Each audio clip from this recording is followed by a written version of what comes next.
Good morning. Welcome, and appreciate you all coming out at the start of the Memorial Day weekend. Want to introduce, let's see, we have an elected official in our midst, Barb Ween, member of the Gardner City Council. And we're looking forward to hearing more in the coming days from some of the candidates who are with us this morning. Kelly Johnson is a candidate for Gardner City Council, and Samantha Sam Dominguez is a candidate for the Gardner Edgerton School Board.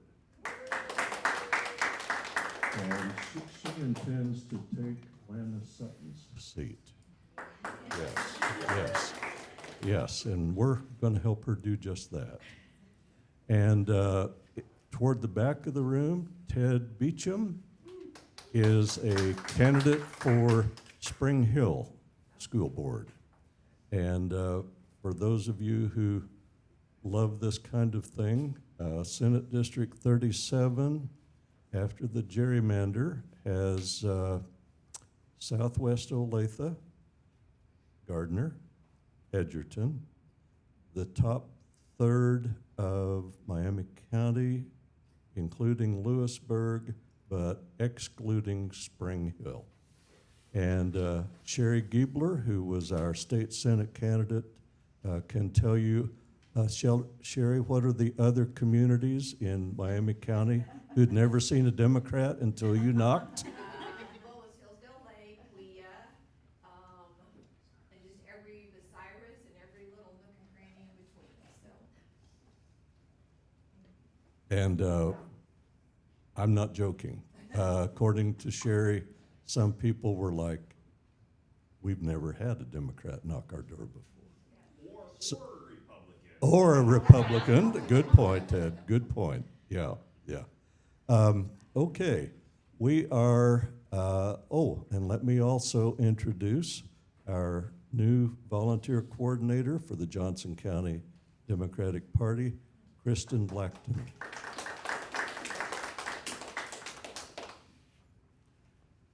And as far as our guest this morning,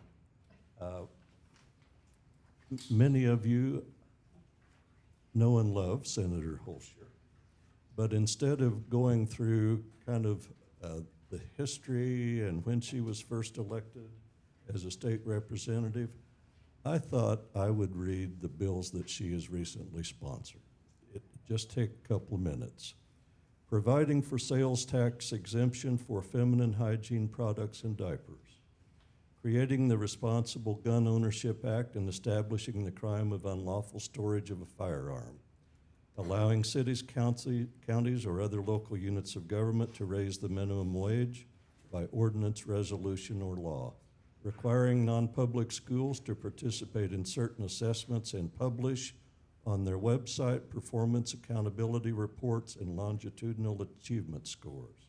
Authorizing school districts to include a teacher representative and a student representative as non-voting members of the Board of Education, allowing voters to register on Election Day, abolishing the death penalty and creating the crime of aggravated murder, prohibiting advertising of sports wagering through internal internet websites and electronic device applications. To children, yes. I was gonna say, wait, no, something's missing there, we don't want kids getting it. Okay. Grown children don't want to. Yeah. So you get the picture. Cindy is a strong proponent of everything we fight for. So her Real Kansans Road Tour, Edgerton Stop, begins now. Senator Cindy Holscher.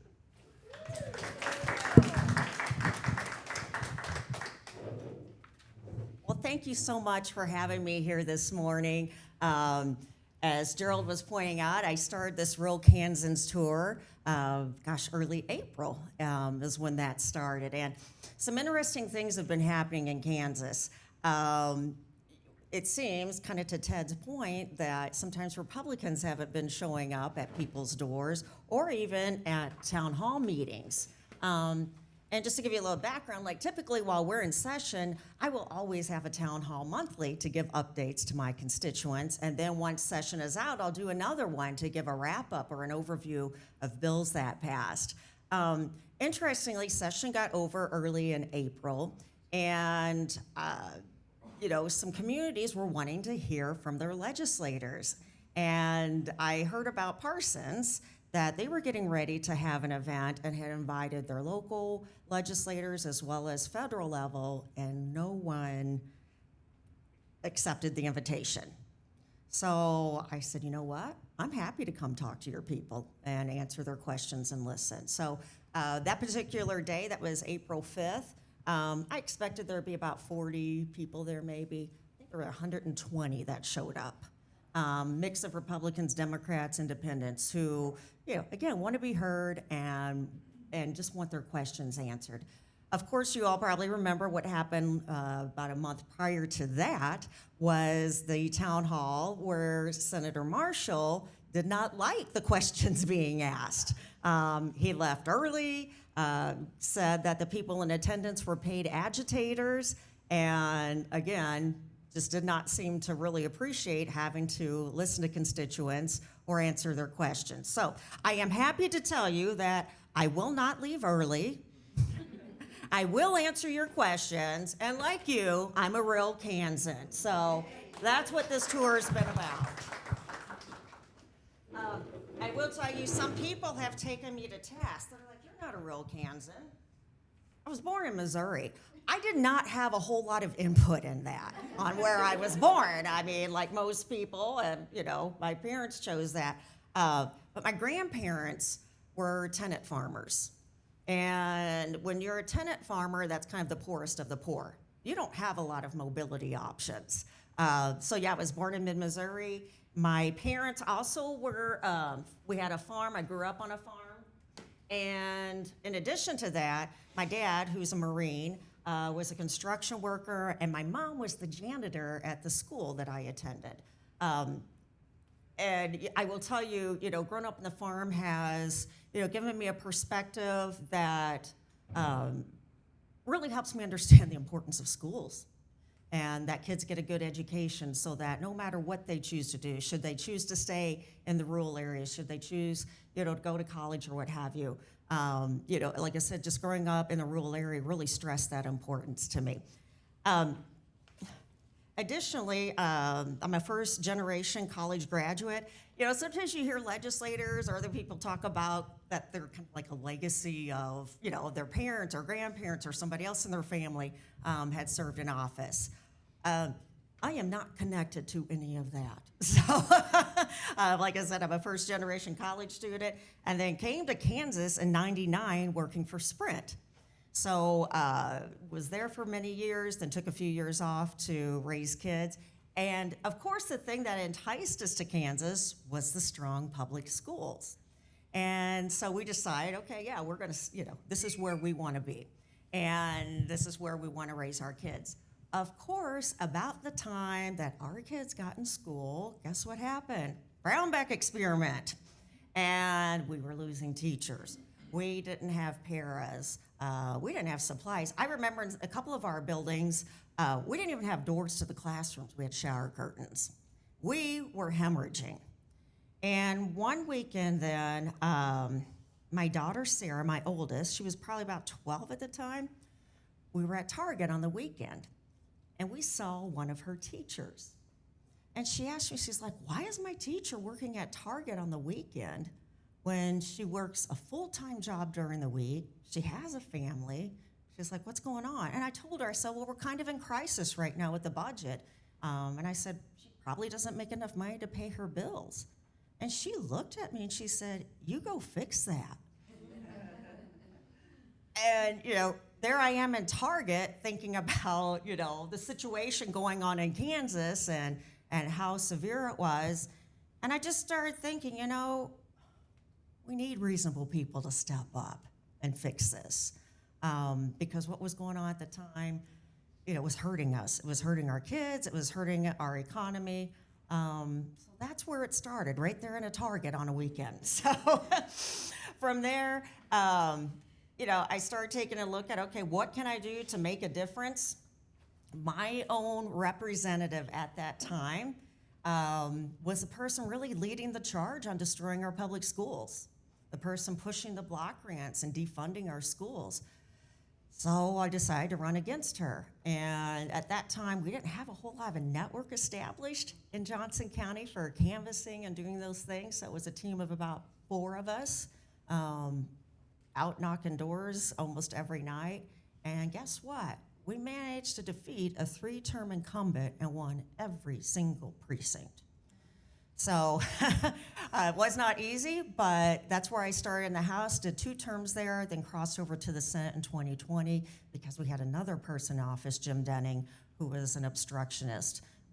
So then, like I said, that's when I crossed over. There's been some interesting things that have happened. It's only been really 9 years since I've been in the legislature. That first session, that first term, we had a great number of moderate Republicans and Democrats. We all worked together. I was a co-founder of the Women's Bipartisan Caucus. Together, we worked and crafted the plan to end the Brownback experiment and got enough people on board to override Brownback's veto of the plan. And that's how we ended the experiment. So we did that. We even passed Medicaid expansion, too. Unfortunately, Brownback vetoed that. We fell just a few votes short of overriding that veto. But we passed some great legislation. Well, guess what? The far right did not like that. And then Brownback was gone. Despite the fact that he was gone, a lot of his allies were still in the legislature. And they made it their goal to purge. They wanted to purge Democrats, and they wanted to purge moderates from their own party. And that's what we have seen happen every election since then. Unfortunately, our numbers of moderates and Democrats have only gotten smaller. 2024, same thing happened. Our numbers got smaller. I think in the House now, we probably at one point had, 25, maybe 30 moderates. I'd say we have 1 at this point in the House. And the numbers of Democrats have gotten smaller. Same thing in the Senate. We have a couple people who will vote with us on certain issues, but in the last election, we went from 11 Democrats to 9. I'm now the only Democrat in the Senate that represents a red area. I think we have a couple in the House, but gerrymandering obviously has played a role in all of that.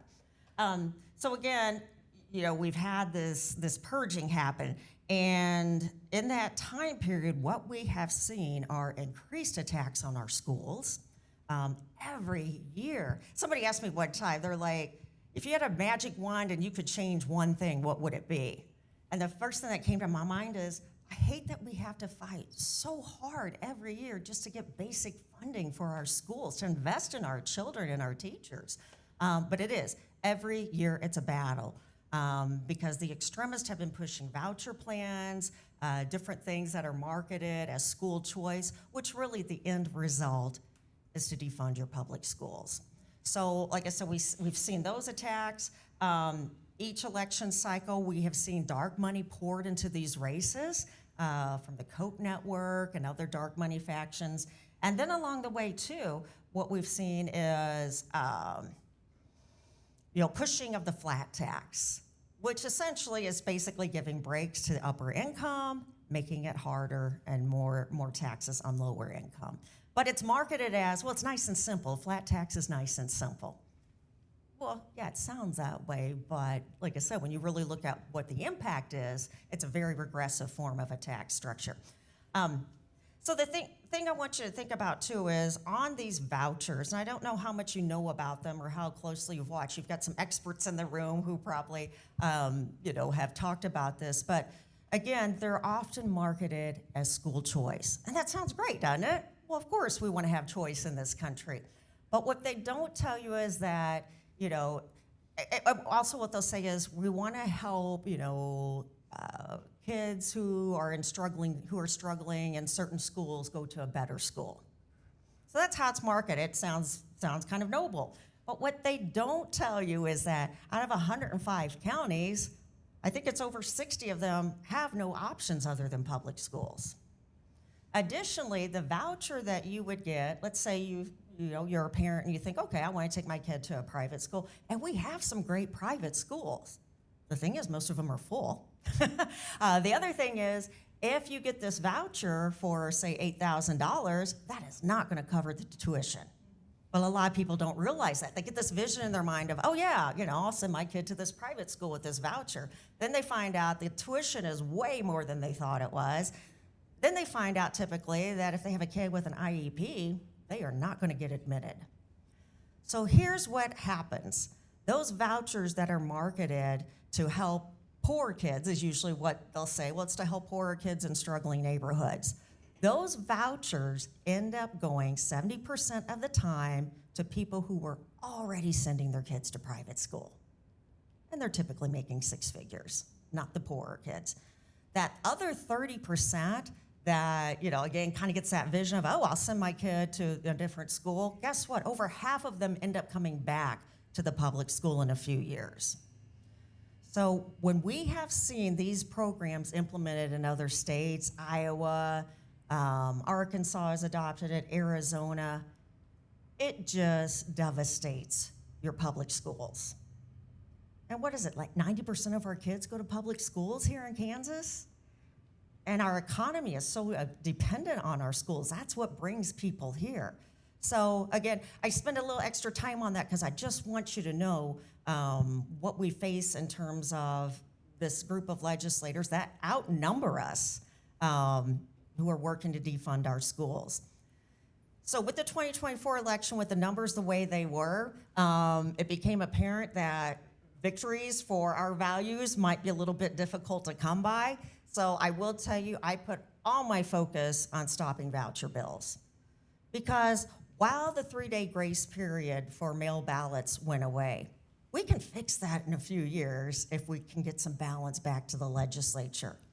But if our schools get destroyed, there's no easy fix there. I mean, it could take decades. So like I said, that is where I put all my focus.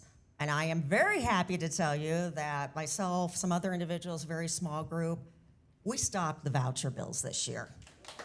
So that was the victory. And I mean, there were a few other things that happened along the way, but again, the agenda is set by the people who control the legislature, which are very extreme in nature.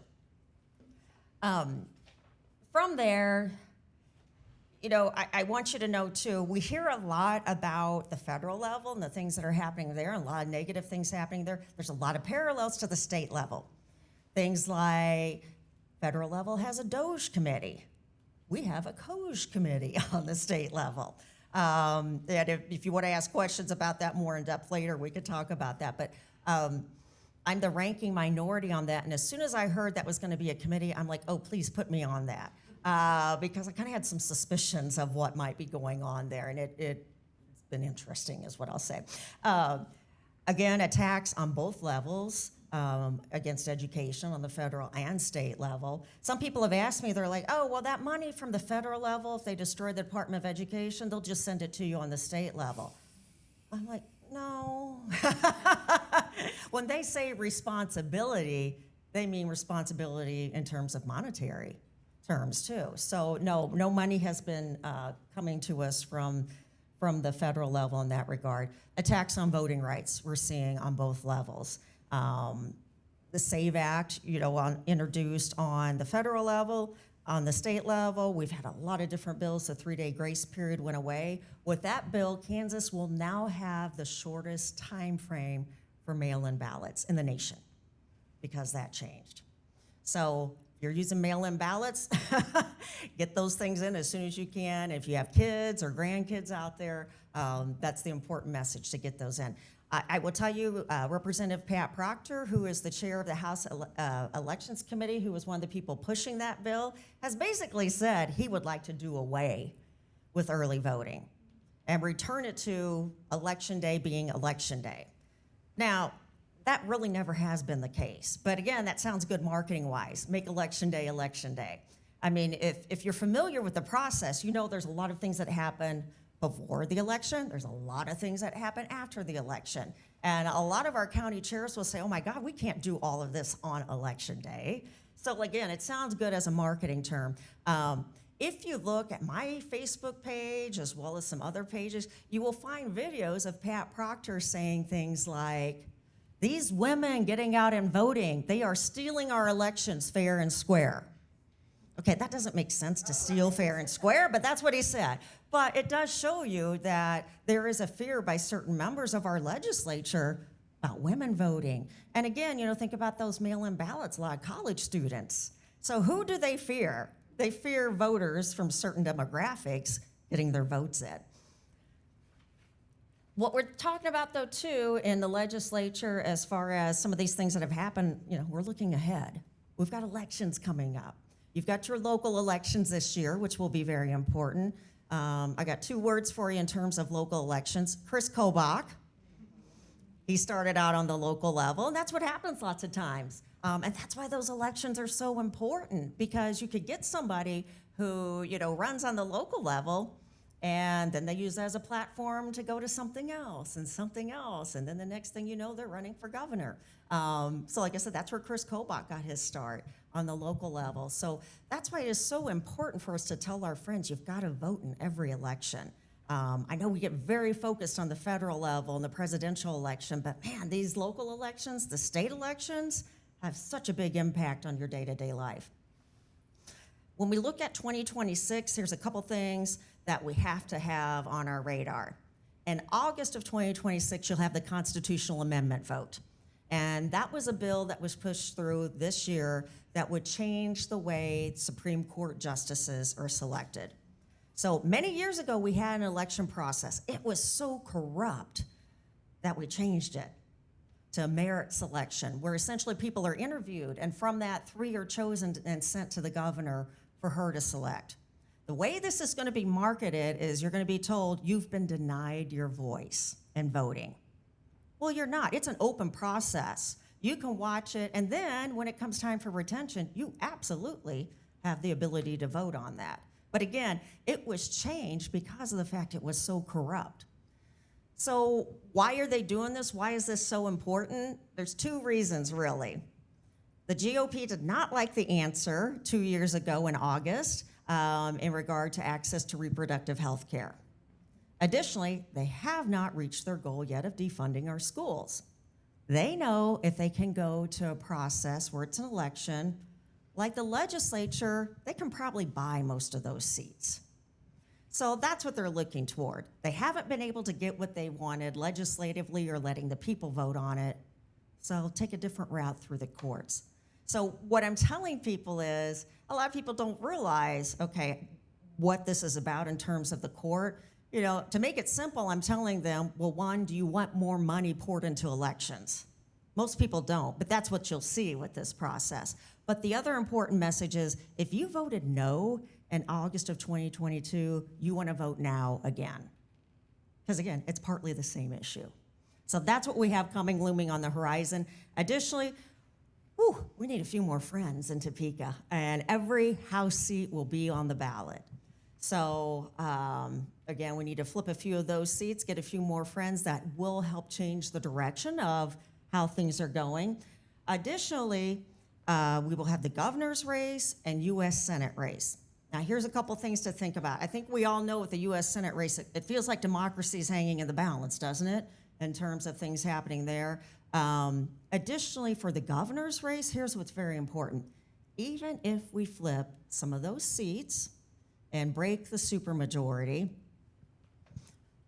if we don't have a Democrat in office, we lose that veto power. And that is what has saved us on a few of these very bad bills. The fact that, some of these voucher bills, some of these other things that she vetoed, they weren't able to get enough people to override those. But if it's a Republican in there, and looking at the group that's out there that's running, they're all pro-voucher. They were all pro-Brownback experiment, anti-Medicaid expansion, anti-reproductive health care. I mean, those bills will fly through with a simple majority vote and then get signed. That's the danger in next year's election. So what can we do about that? And why is there hope? It's kind of hard to feel hopeful sometimes when you see a lot of these things going on. But think again, what I mentioned to you about Parsons. 40 people might be there, like 120. And that's happening across the state. People are coming out. And I will tell you, there was a rally one weekend at 135th and Metcalf. And I got there about 10 minutes before it started. There were like 50 people there I had never, ever seen before. That's kind of my backyard. So the fact that some people who haven't been engaged are becoming more and more engaged. And think about this, there have been a lot of rallies and a lot of protests. People ask me, they're like, does that help? Yeah, it does. Because the one thing you don't want to have happening is you don't want your elected officials to think you're not watching. When you're watching, they do think about it a little bit more. And what have we noticed over the past couple months? Musk has kind of walked away from some of those DOGE initiatives. So again, that's because of public pressure. The other thing that's so important about rallies and protests is that, I always say, solidarity builds courage. When you step out and show how you're feeling, it gives your neighbor who's been sitting there thinking, I'm the only person who feels this way. It gives them permission to step forward. I remember when I first ran in my area against a pretty red area, lots of people started putting my signs out. And I remember a neighbor of mine came up to me and she said, oh my God, there's so many Democrats here. I had no idea. I didn't have the heart to tell her that a lot of them weren't Democrats, but again, then people who had never had a sign in their yard were like, yeah, I want a sign in my yard. You give people permission in terms of their support and what they're feeling. The other thing I want you to think about in terms of being hopeful, when I first started in the legislature in Johnson County, there were 5 Democrats out of 35. We have worked rapidly to put a structure in place. We now have, I think, 16. That's some pretty rapid growth. So like I said, there is hope in that, and we know we can flip some of these seats next year. So what can you do to help us along the way? I always say, tell 2 friends today. And this is why I tell you this. You all are engaged. You know what's happening. But guess what? A lot of your friends and neighbors aren't. They're busy. They're working. They're shuttling kids to soccer. They're not paying attention. About a month ago, I said something to a friend of mine. I said, I can't believe RFK Jr. wants to do this autism registry. She said, what? I was like, wow, people don't know about that. Pick a couple topics, and when you're in the grocery store line, bring it up. When you're out walking your dog and you run into somebody else, bring it up. Because think about this, between now and 2026, the November election, we have 529 days. You tell 2 people, you can bring over 1,000 voters with you. And man, in these House races, sometimes they're decided by 10, 12 votes. That makes a huge difference. And guess what? You all have a bigger impact than even candidates do sometimes because you're their inner circle, your neighbors, your friends, your relatives. So that's the impact that you all have. So I want to go ahead and turn this over. I've talked a lot. I just want to give you some background, but I want to take your questions and, answer what's on your mind. Anybody have anything brewing? Okay.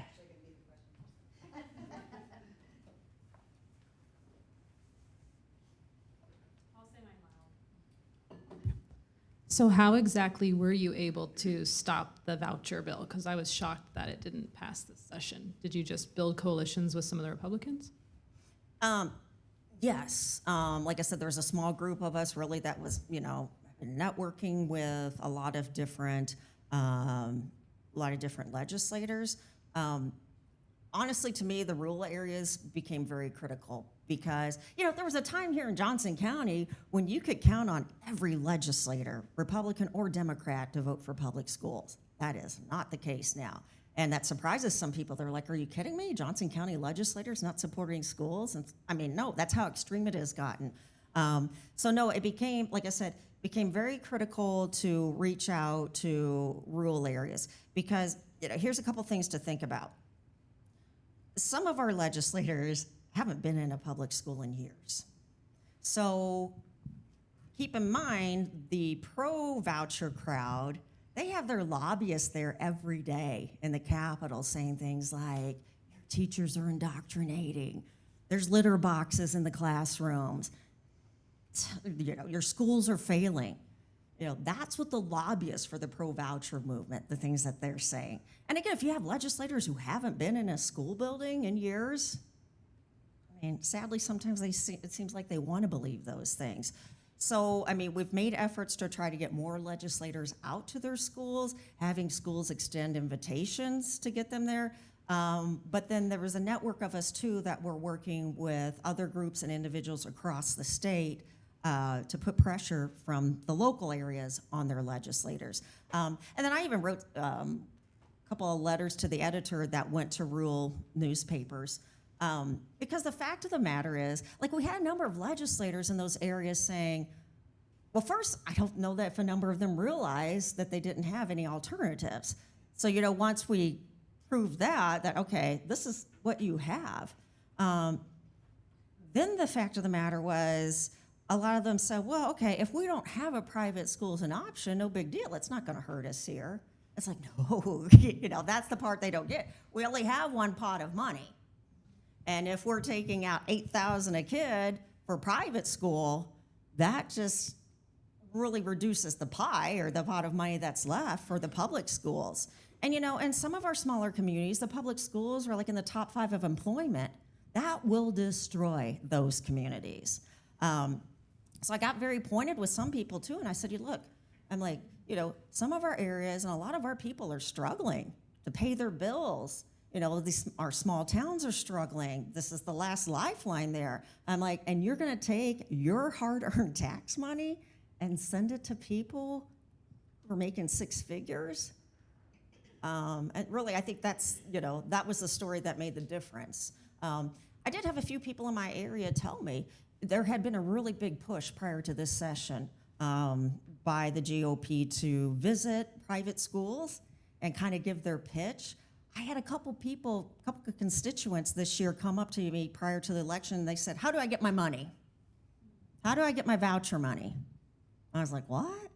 I mean, these were people who they had sent their kids all the way through to private school, making 6 figures. But that was the question they were asking me, and that's when it became very apparent this very hard sales tactic was going on through, like I said, some of these private schools, and that's, they were really focusing on that.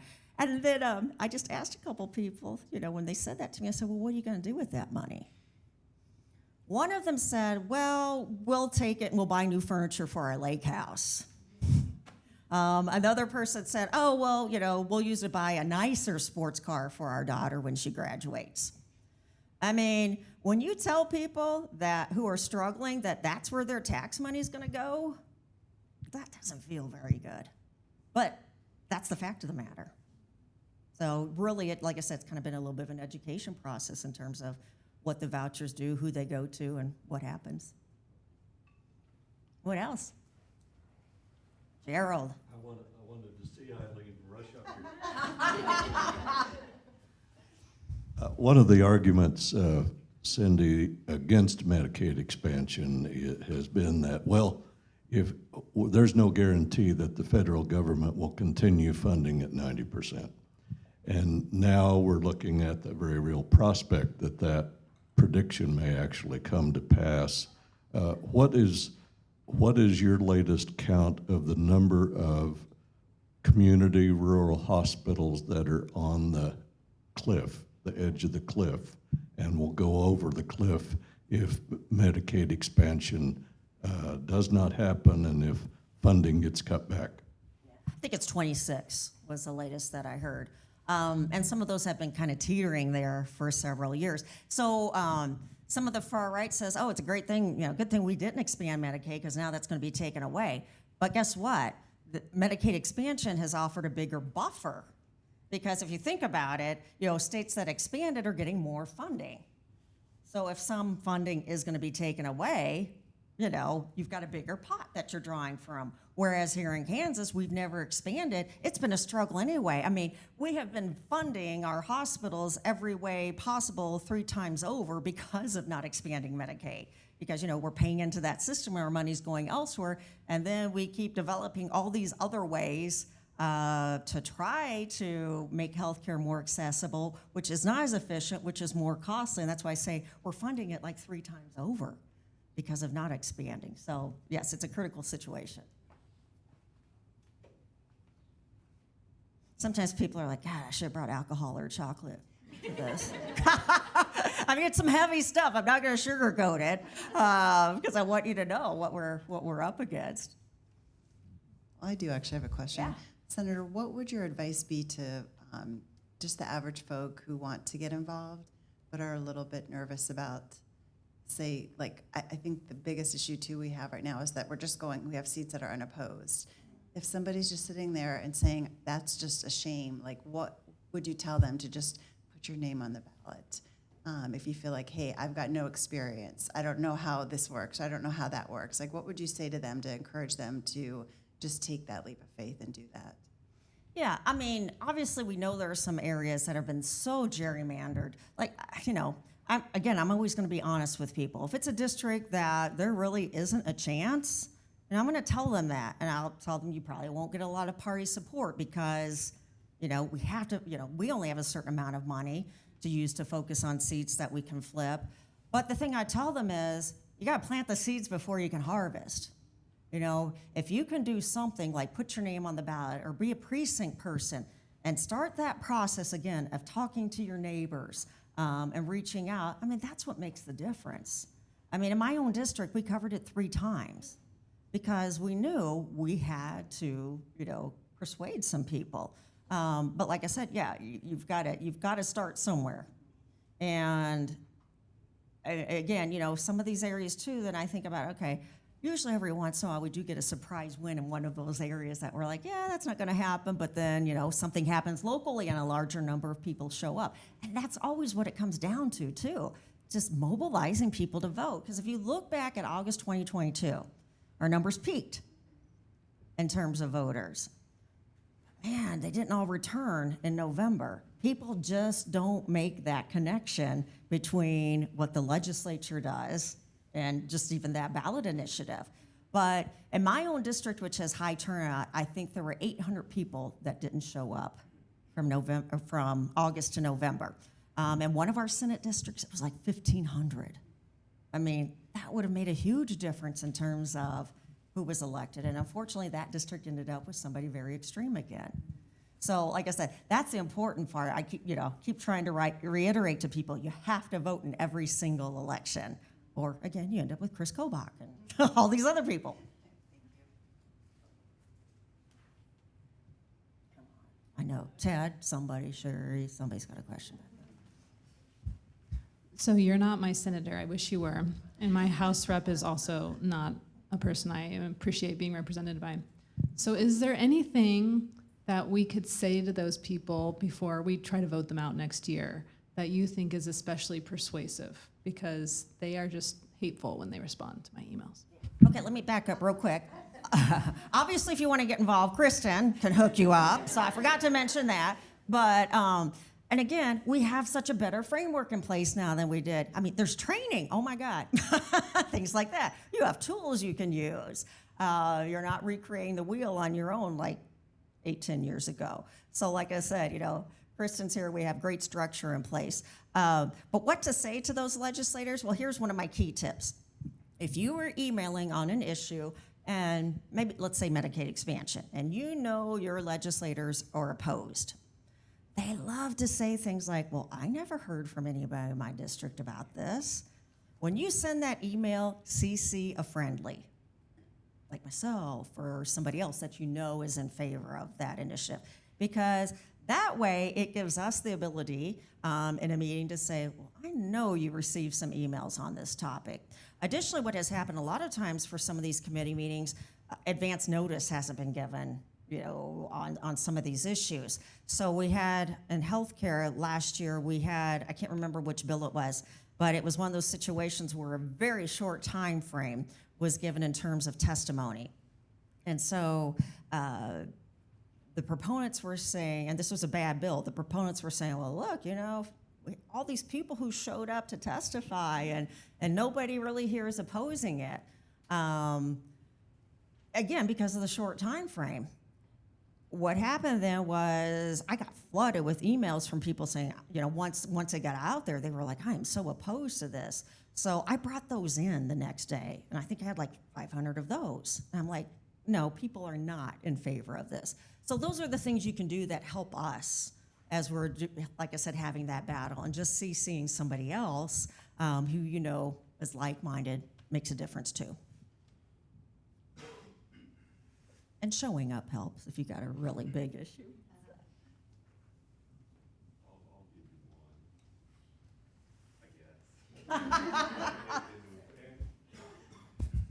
You talked a lot about vouchers and how that ties into school funding a little bit, and so I'm going to kind of make this a two-part question, really just asking for your comment. My understanding is the state budget doesn't look so well right now. It looked great just right out a year ago, right? But it doesn't look so well now. And we also have the current school finance formula scheduled to sunset in 2027. Of course, at any time, we could just eliminate that sunset, which clearly isn't going to happen. But in the meantime, we have the Education Funding Task Force that is working on a new school finance formula. So can you kind of talk about how those intertwine and what school funding, even without a private school voucher program, might look like next year or 2027, 2028? In the future, and what we do to balance the budget and fully fund our schools at the same time? Yeah. I was on the budget committee this year. That was my first year ever being on it. To give you a little bit of background, when I worked at Sprint for a few years, I was in charge of budgets. That was my job, managing budgets, designing them, managing them, making sure we were profitable, timely, et cetera, and it was, you know, budget much bigger than our state budget. I remember towards the end of session at our budget committee, I couldn't help myself. I had to say this. I'm like, you know, if we were doing this anywhere else, we'd all be fired. It was such a sloppy process. It's even hard to say process because, you know, different departments, different agencies were given like 15 minutes to present their case of why they needed money, how it was going to be spent. Essentially, the House passed a budget. We did no work for the first few weeks in the Senate while they were basically working on the budget in the House was sent over to us, and it was in a very compressed time frame. Like I said, where we heard from agencies. And then when it came time to working the budget, that was the part that really was what I struggled with the most. We had legislators bringing forward conceptual amendments, which if you're working with numbers, that makes me very nervous. You know, when somebody says, okay, I'm going to propose this amendment and it's for X amount of dollars and it's going to do blah, blah, blah. I want that in writing. One, because I want to make sure that the numbers got captured correctly and I want to make sure the intent got captured correctly. But that's not how it went down. Again, GOP legislators brought in, again, conceptual amendments that got added very easily because, again, they're supermajority. With really little vetting, it became pretty apparent in many of these cases there were deals struck elsewhere. And then, you know, somebody would come to the meeting and go, okay, here's what we're doing, and I want to propose this and propose this and propose this. Votes taken. A couple of us Democrats on the committee would oppose and say why, and we'd get outvoted. So yeah, the budget puts us in the red substantially within a few years. We were on the road to fully funding schools, general ed, which we had been at that adequate level, as well as special ed. We had a plan in place for that. Those were essentially dismissed. So yeah, while we stopped vouchers, you know, far right took an impact on the funding. The blueprint for literacy, we've been told that we need to improve our reading levels. So a lot of time over the past 2 years was put in to develop this blueprint for literacy to help improve reading scores. Apparently it just wasn't that important because this year they said, nope, we're not gonna fund it. So critical things, as far as our public schools, you know, were not funded. What does that mean? It means some of our districts are going to have to make some tough choices on things. It's not comfortable by any means. And I start to wonder, okay, then is the silver lining that, we've always done a really good job of trying to find ways that it doesn't impact very many people. I don't have the answer to what some of these districts are going to do. What are they going to look at in terms of, okay, we only have X amount of funding. Is there a program that we can't, that we won't continue? I don't know. The other thing is, too, if we don't fully fund education, property taxes usually go up. And I bet a lot of you got direct mail pieces last year from candidates saying that they were going to reduce your property taxes. I want you to think about this. With a supermajority, they can pass whatever they want. Again, they have the numbers to override the governor. But we did not get substantial property tax relief. I think the bill that passed that has some relief amounts to about $25. But again, because of the school funding issue, chances are good that local areas will try to make that up, and that makes property taxes go up. So yeah, it's an issue. Again, get your alcohol out. Or chocolate. Look, have a donut. I had a follow-up prepared, and you started getting into that already anyways. But first, one comment. And this is just kind of a pet peeve of mine. You said schools are adequately funded. I know that's a terminology that the courts use, but the reality is that this went through the courts for 10 years until there was finally a solution that was accepted. So when I think of it, it kind of sounds more like we got to the court-mandated minimum and weren't really, funding to a level that we may expect to give a teacher a fair salary, to give paras a fair salary is one. I mean, I think, they're really criminally underpaid. But so I'll take that into my separate question. The state eliminated the 1.5 mil for state educational buildings and some of the other buildings. And the GOP kind of put out some messaging that, hey, we took property taxes off the table from a state standpoint. Now take it up with your city, county, and school. What is the Democratic messaging around that? And, specific to the schools, I can talk about my school district. Our local option budget is already maxed out. Our capital outlay budget is already maxed out. We have our cost of living allowance that we could go up like $1.5 million, I think. But we talk about even, shifting it to property taxes. We don't actually even have the ability to shift it to property taxes. We're just gonna be underfunded, period. But at the same time, we all recognize that there is a property tax problem within the state of Kansas. So what's the solution? What's the proposal? What is our counter argument against, hey, we cleaned our hand, go take it up with your local government? To me, the argument is the legislature has to stop squeezing the balloon, which is essentially what they do. They try to make these provisions that say, well, local levels can't do this or put a cap on it. And again, if the legislature removes one avenue, it squeezes the balloon and makes it go to another avenue in terms of, because you still got to fund those things. I mean, people want to have emergency services and those types of things in their community. So like I said, to me, part of it is, stop squeezing the balloon. But to me, the other thing that goes through my mind is that we really need a complete overhaul. I mean, every year, you'll get a number of legislators bringing forward their pet project in terms of something that they want an exemption for. I mean, we have so many different exemptions, and the way this is all cobbled together and how it looks, again, it gets very regressive when you look at that. So like I said, we need a complete overhaul. I don't trust this group to do it. So the thought goes through my mind in terms of can a task force be set up to make recommendations? Are there other avenues that we can use? But we have just gotten so far away from a fair tax structure. But I also will tell you, we are up for ideas too on how to effectively impact this. And I know one of my former colleagues, Dave Baker, he has put together a website. Actually, he's got a Gmail. Lower my KS taxes at gmail.com. And so he, throughout the state, has been collecting information to try to determine, what makes the most sense.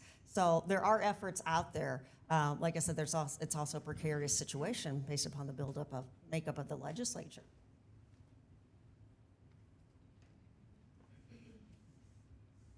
Hi, so this is kind of a detailed question when we talk a lot about messaging. So one of the groups that I kind of follow, the Kansas Policy Institute, KPI, and they already have a huge jumpstart on messaging for the changes in the cut scores that are going to be coming up for education. And unfortunately, they simplify everything to some little type of slogan. So we know that those are going to be changing. Definitions are weird. For those of you who don't know, it basically determines the performance level a student is placed on based on a scale score on our state assessments. Level 3 is known as proficient, which is career and college ready, which is a good place to be.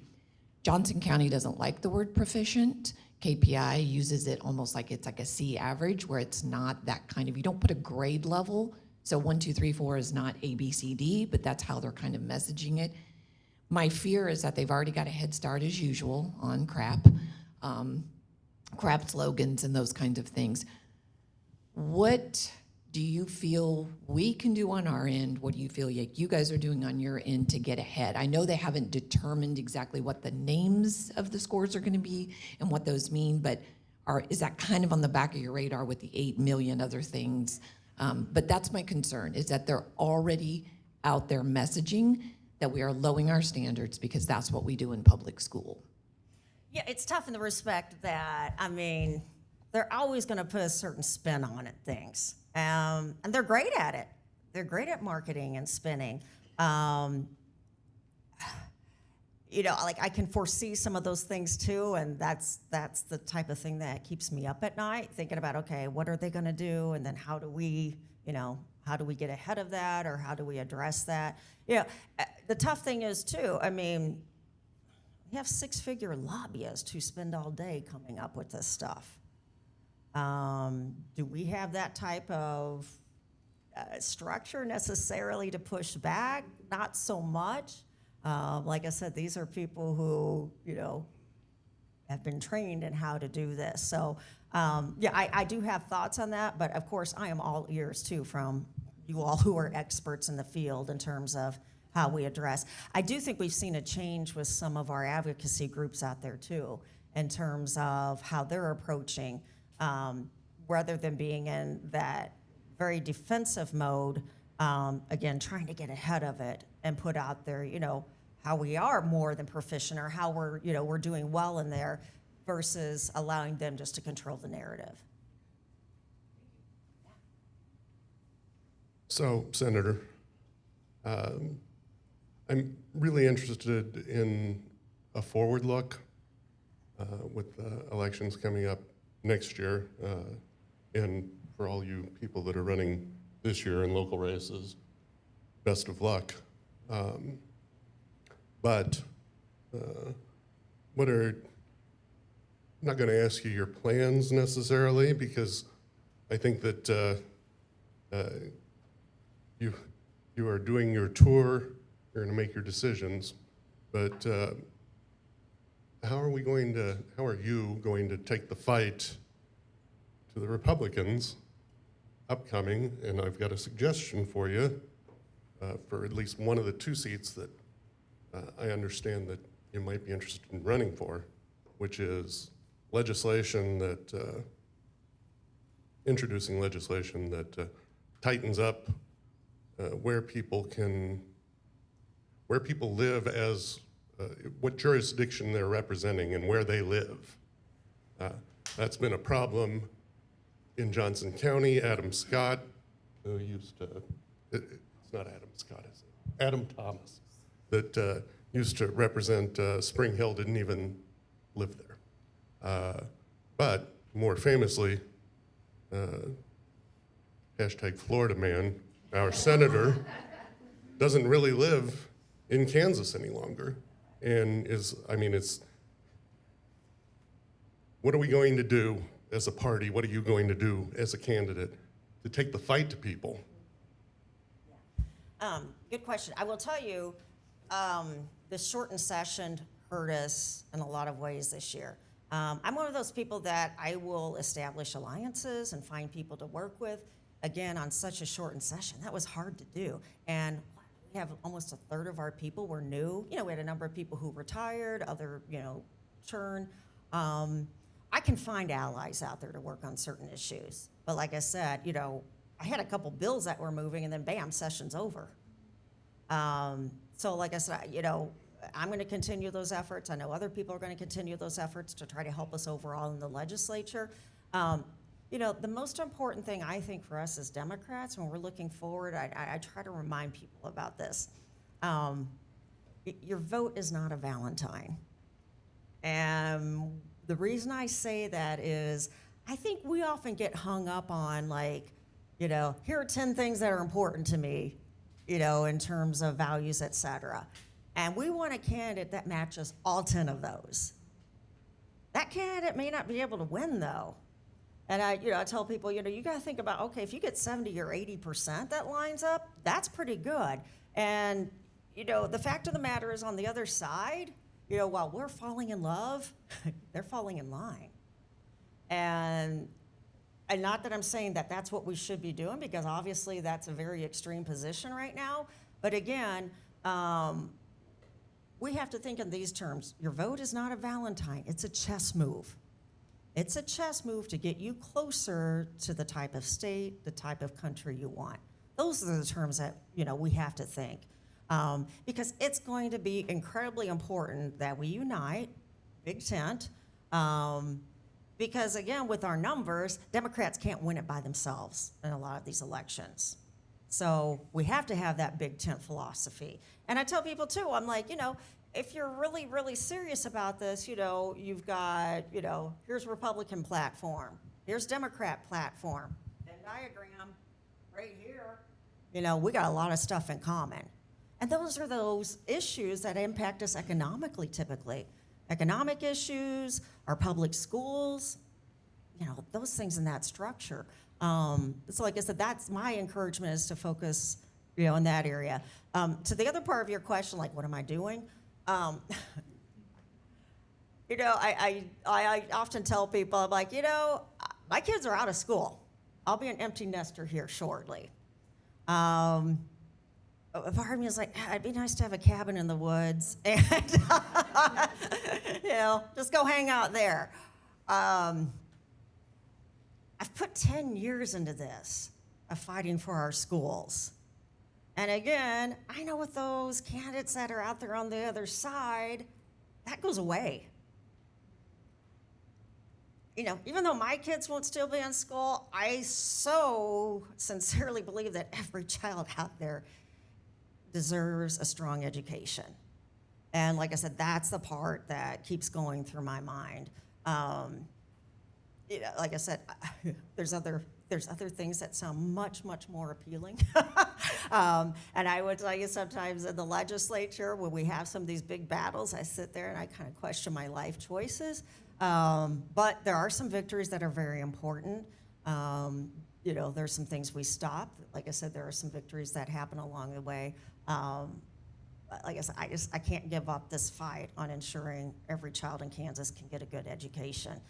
And that's what it comes down to. I don't think you need to give up the fight for education for Kansas children, but, running for office is a lot more than that if it's going to be a bigger office that is not your current jurisdiction that knows you so well. It's a lot.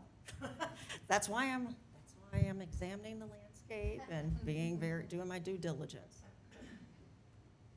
So, one, if I can comment on what you just said, I really appreciate that because I always feel like the person that really wants to be in power tends to not want to do it for the right reasons. And so I would prefer somebody that's like, this is not my thing, it's not my dream, but I feel like it has to be done.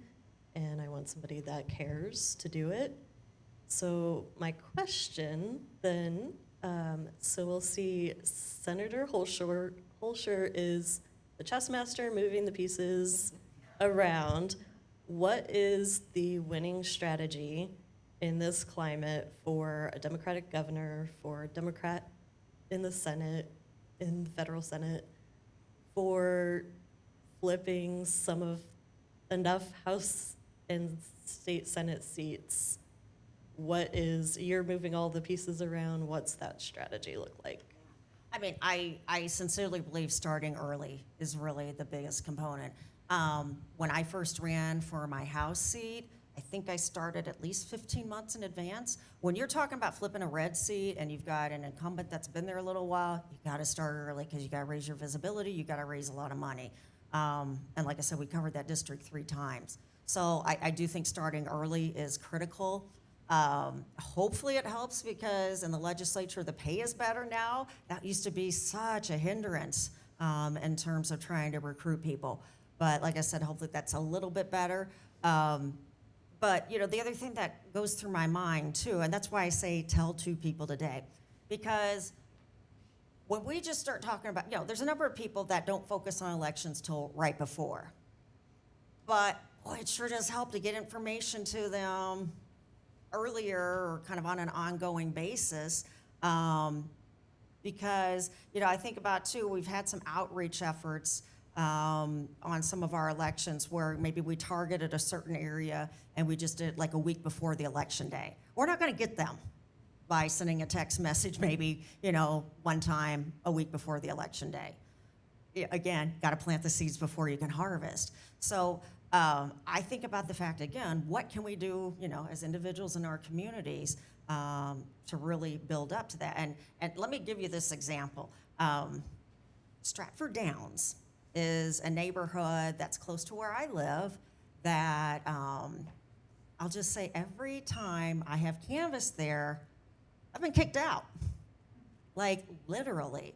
You know, I'll go knock a few doors, and one year somebody in a red pickup chased us out, me and my daughter. Another year, a lady with dogs came after us and told us that we had to leave. So, like I said, every election cycle I have gone there, and it has not been pleasant.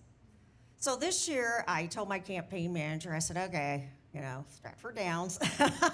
I said, you know, I'm not gonna take any volunteers with me. I'll just go myself. I'll probably only be there half an hour and they'll kick me out again. And I'm like, but I don't wanna take any volunteers because you know, the best way to chase away a good volunteer is to take them somewhere where people harass them and, you know, chase them out with a truck. So I'm like, I'll just go myself. I'll be back shortly. So I go there and 3.5 hours later, I had covered every door. Now, it wasn't Cindy Holscher being magical that day. Here's what I heard at different doors. One door said, oh yeah, I've heard of you.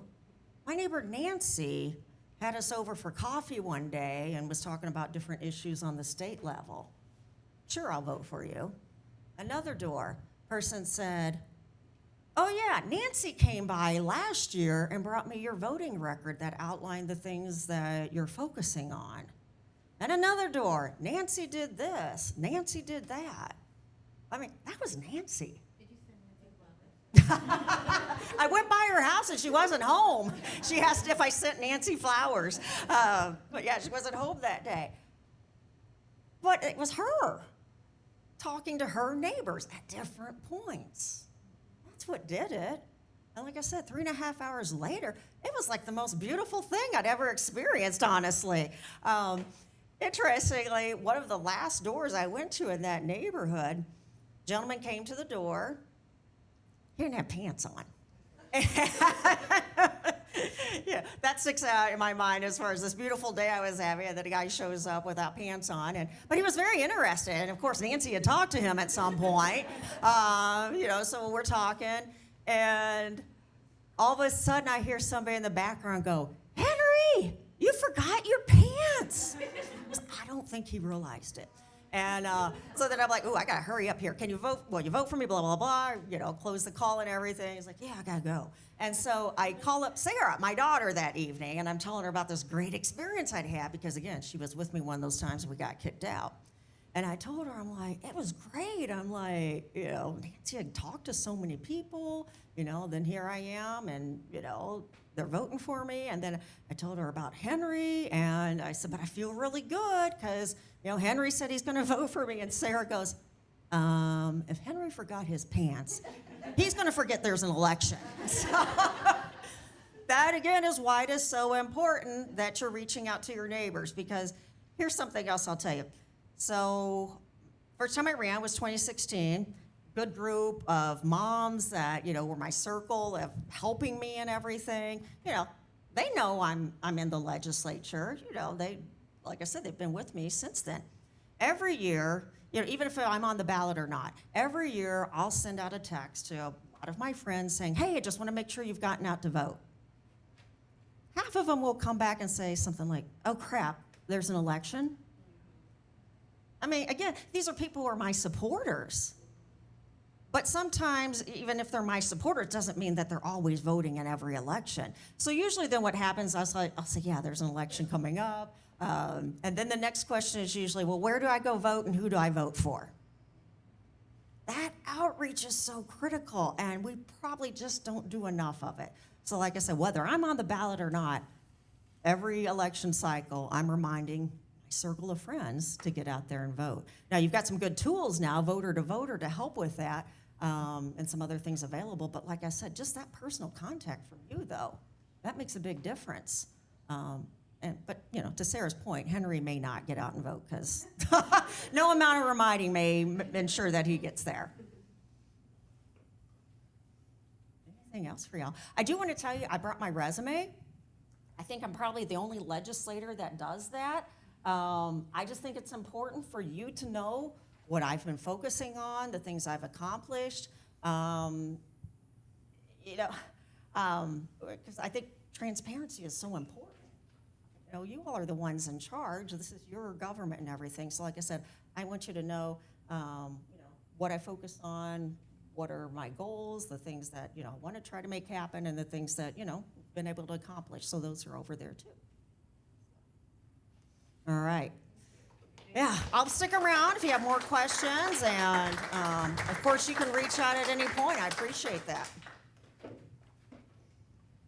There was a large psychology lecture class, and several of the students got their heads together and decided to do an experiment about positive reinforcement. And so every time the professor said something interesting, they would all vigorously nod their heads. And each time there would be big head nods, the professor would move a step closer to the front of the stage. And so this continued for several minutes. And the more he talked, the deeper he got into the topic, the more vigorously the heads would nod. And he kept moving closer and closer to the stage until finally he fell off. So, from my vantage point, seeing all of the vigorous head nods, Senator, as you continue your tour, don't get up on a stage. I was remiss in a couple of introductions.